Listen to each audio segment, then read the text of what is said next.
Hello বন্ধুরা, ভিখারিলাল বং পপটক চ্যানেলে সকলকে স্বাগত জানাই। তা আমি দেখে এলাম bad boys ride or die city centre Inox থেকে। এই ভিডিওতে আমি মুভিটির একটি কিক রিভিউ দেবো। তাই মুভির গল্প যদি ছোট করে বলি, তাই মুভিতে কিছু প্রমাণপত্র উঠে আসে যা দেখে মনে হয় প্রয়াত ক্যাপ্টেন কনরেড হাওয়ার্ড ড্রাগস কার্টেলের সাথে যুক্ত ছিল।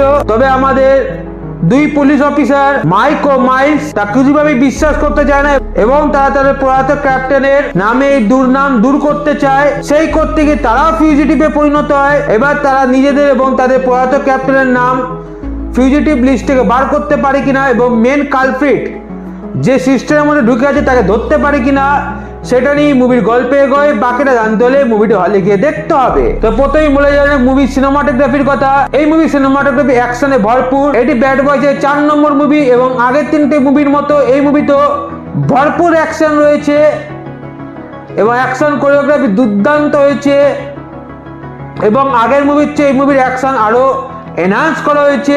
এই মুভির সিনেমাটোগ্রাফিতে 90s অ্যাকশন মুভিকে টাচ দেওয়া হয়েছে, কারণ ব্যাড বয়েজ 90s এর সময় শুরু হয়েছিল এবং এখনো সেই ফ্র্যাঞ্চাইজি চলছে।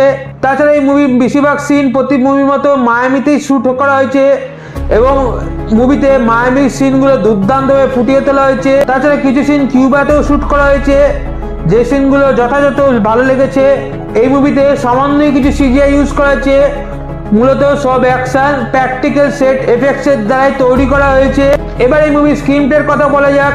এই মুভির স্ক্রিন প্লে অ্যাকশন ও কমেডিতে ভরপুর, যা প্রত্যেকবার ব্যাড বয়েজ মুভিগুলোতে থেকেই থাকে। তাছাড়া ইমোশনাল টাচ দেওয়া হয়েছে এই মুভিতে কিছু কিছু, যেগুলো খুব ভালো লাগবে। বিশেষ করে ব্যাড বয়েজ ফ্র্যাঞ্চাইজির ফ্যানদের বেশ ভালো লাগবে সেই ইমোশনাল সিনগুলো। স্টোরি লাইন শুরু থেকে শেষ পর্যন্ত মোটামুটি টান টান উত্তেজনায় পূর্ণ।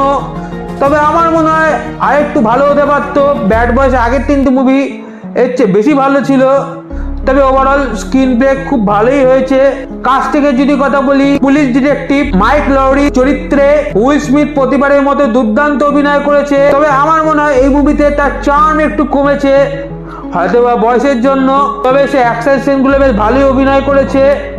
তবে এই মুভির মেন শো স্টিলার হলো মাইলস বুনাটের চরিত্রে মার্টিন লরেন্স।